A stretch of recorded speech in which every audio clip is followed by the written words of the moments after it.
Welcome back everyone, my name is Yash और आज हम इस वीडियो में डिसीजन मेकिंग स्टेटमेंट्स के बारे में पढ़ने वाले हैं। हम देखने वाले हैं आप अपने कोड में कैसे डिसीजन मेकिंग स्टेटमेंट्स का यूज़ करेंगे।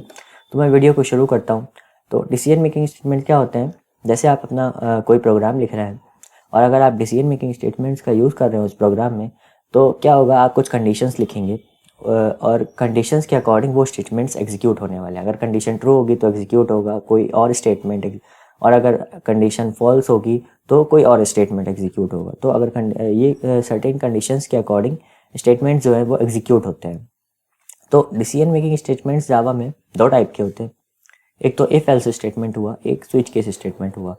इस वीडियो में हम इफ एल्स स्टेटमेंट के बारे में देखने वाले हैं और डिटेल में पढ़ेंगे कि इफ एल्स स्टेटमेंट का आप कैसे अपने कोड में यूज़ करेंगे और अच्छे से समझने वाले हैं इफ एल्स स्टेटमेंट के बारे में। स्विच केस स्टेटमेंट के बारे में हम नेक्स्ट वीडियो में बात करने वाले हैं। तो अभी हम क्या करते हैं, इफ एल्स स्टेटमेंट का फ्लो चार्ट देखते हैं और देखते हैं इफ एल्स स्टेटमेंट का एग्जीक्यूशन कैसे होता है। तो फ्लो चार्ट की हेल्प से आप देख सकते हैं कि कोई भी अगर अगर आप इफ एल्स स्टेटमेंट अपने प्रोग्राम में लिख रहे हैं तो होगा क्या कि आप यहाँ से स्टार्ट करेंगे। मान लीजिए आपका यहाँ पे कोई प्रोग्राम लिखा है, उसके बाद आपने कोई इफ एल्स स्टेटमेंट लिखा है, अपने इफ एल्स का ब्लॉक लिखा हुआ है अपने प्रोग्राम में। तो स्टार्ट के बाद क्या होगा, इफ़ के अंदर आप कोई कंडीशन लिखने वाले हैं। वो कंडीशन कोई एक्सप्रेशन होगी। तो अगर वो एक्सप्रेशन या कंडीशन ट्रू हो जाती है तो इफ़ के अंदर का जो ब्लॉक होने ऑफ कोड होने वाला है, इफ़ के अंदर का जो ब्लॉक ऑफ कोड होगा वो एग्जीक्यूट होगा। अगर कंडीशन फॉल्स होती है तो क्या होने वाला है कि एल्स के अंदर का जो भी स्टेटमेंट लिखे होंगे, एल्स ब्लॉक के अंदर जो भी स्टेटमेंट्स लिखे होंगे आपके प्रोग्राम में, वो एग्जीक्यूट होने वाले हैं। और फाइनली ये जो पूरा इफ एल्स स्टेटमेंट का जो पूरा ब्लॉक है वो स्टॉप हो जाएगा और जो कंट्रोल है वो इसके बाहर आ जाएगा और आगे का आपका जो भी कोड लिखा हुआ है अपने प्रोग्राम में वो एग्जीक्यूट होना स्टार्ट हो जाएगा। तो होगा क्या कि ये जो इफ एल्स स्टेटमेंट होता है, ये अगर आपका कंडीशन ट्रू होगा तो इफ वाला ब्लॉक एग्जीक्यूट करने वाला है और अगर कंडीशन फॉल्स होगा तो एल्स वाला ब्लॉक एग्जीक्यूट करने वाला है। ये कभी ऐसा नहीं होगा कि आपका इफ वाला ब्लॉक भी एग्जीक्यूट हो जाए और एल्स वाला ब्लॉक भी एग्जीक्यूट हो जाए। तो इसीलिए हम इसको डिसीजन मेकिंग स्टेटमेंट्स की कैटेगरी में रखते हैं कि ये कुछ सर्टेन डिसीजन लेता है, उसके अकॉर्डिंग ये स्टेटमेंट्स को एग्जीक्यूट करता है।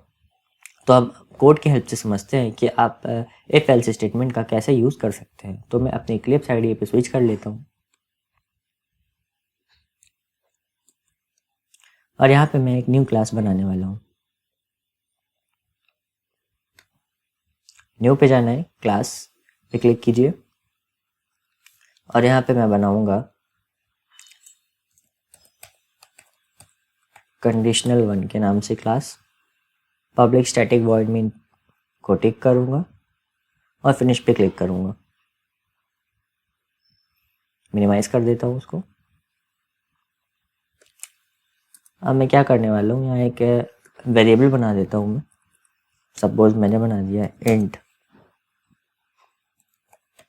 अकाउंट नाम का वेरिएबल बना दिया और मैंने इसमें रख दिया सपोज 5000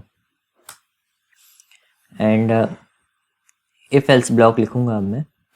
तो इफ कीवर्ड की हेल्प से आप इफ एल्स ब्लॉक को लिखने वाले हैं और इसमें इफ के बाद आप पैरेंथेसिस लगाएंगे और कर्ली ब्रेसेस से इसको क्लोज कर देंगे।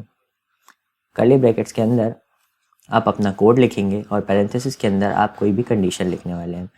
तो पैरेंथेसिस के अंदर मैं लिखता हूँ कि अकाउंट ग्रेटर देन और equal to 5000, then sys out लिखेंगे, कंट्रोल स्पेस करेंगे। ये एक इक्लिप्स आईडी में अगर आप system dot out dot println लिखना चाहते हैं तो सिस आउट सिंपली टाइप करके कंट्रोल स्पेस के हेल्प से आप पूरा सिस्टम डॉट आउट डॉट प्रिंटलन लिख सकते हैं। ये एक शॉर्ट फॉर्म है इक्लिप्स आईडी की। और यहाँ पे मैं लिखूँगा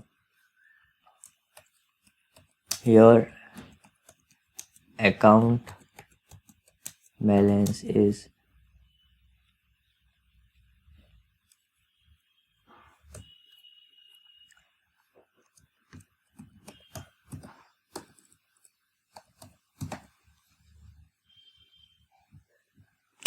एंड एल्स ब्लॉक बनाने वाला हूँ मैं एक।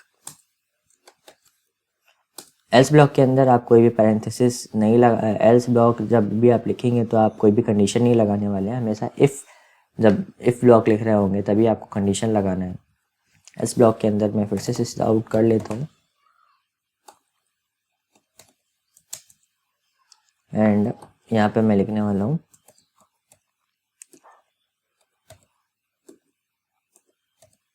Your account balance is low. और इस प्रोग्राम को मैं एग्जीक्यूट करवाने वाला हूँ।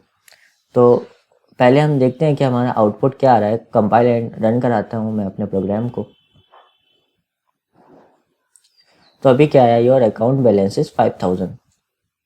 तो हुआ क्या है, मैंने जो है एक अकाउंट नाम का वेरिएबल बनाया जो कि इंटीजर टाइप का था और 5000 उसमें स्टोर करवा दिया।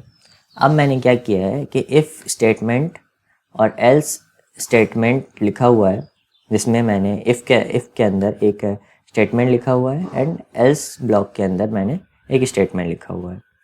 तो इसके बाद कंट्रोल यहाँ पे आएगा और चेक करेगा कि इफ़ के अंदर जो कंडीशन लिखी हुई है account is greater than equal to 5000, ये ट्रू है या नहीं। तो हमारे अकाउंट के अंदर 5000 था और account is greater than equal to 5000, ये कंडीशन ट्रू होगी। और जो भी इफ़ ब्लॉक के अंदर आपका कोड लिखा हुआ होगा, जो भी स्टेटमेंट लिखा हुआ होगा, वो एग्जीक्यूट होने वाला है। तो यहाँ पे प्रिंट होगा आपका योर अकाउंट बैलेंसेस, अकाउंट की वैल्यू, यहाँ पे मैंने प्लस करके अकाउंट लिखा हुआ है तो अकाउंट की वैल्यू यहाँ पे 5000 से रिप्लेस हो जाएगी। तो यहाँ पे आपको शो हो रहा है आउटपुट में योर अकाउंट बैलेंसेस 5000। अगर ये फॉल्स होती तो आपका एल्स ब्लॉक का स्टेटमेंट एग्जीक्यूट होता। तो एक बार हम इसको रिड्यूस करके देखते हैं।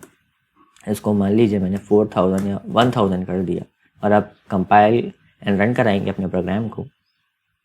तो ये देखिए यहाँ पे प्रिंट हो रहा है your account balance is low. मतलब हुआ क्या, फिर से यहाँ पे 1000 जो है वो अकाउंट में स्टोर हो गया और ये जो कंडीशन थी ये फॉल्स हो गई। इसलिए इफ़ के अंदर का जो भी स्टेटमेंट मैंने लिख रखा था वो एग्जीक्यूट नहीं होगा और एल्स के स्टेटमेंट का, एल्स ब्लॉक के अंदर जो मैंने स्टेटमेंट लिख रखा था your account balance is low, वो एग्जीक्यूट हो गया। तो इस तरह से आप समझ सकते हैं कि कोई भी इफ एल्स स्टेटमेंट वर्क करता है और इस तरह से आप अपने प्रोग्राम में इफ एल्स स्टेटमेंट्स का और डिफरेंट कंडीशंस का यूज़ कर सकते हैं डिफरेंट स्टेटमेंट्स को एग्जीक्यूट करवाने के लिए। अगर आपको ये वीडियो पसंद आया तो इस वीडियो को लाइक कीजिए, शेयर कीजिए और हमारे चैनल को सब्सक्राइब कीजिए। Thank you.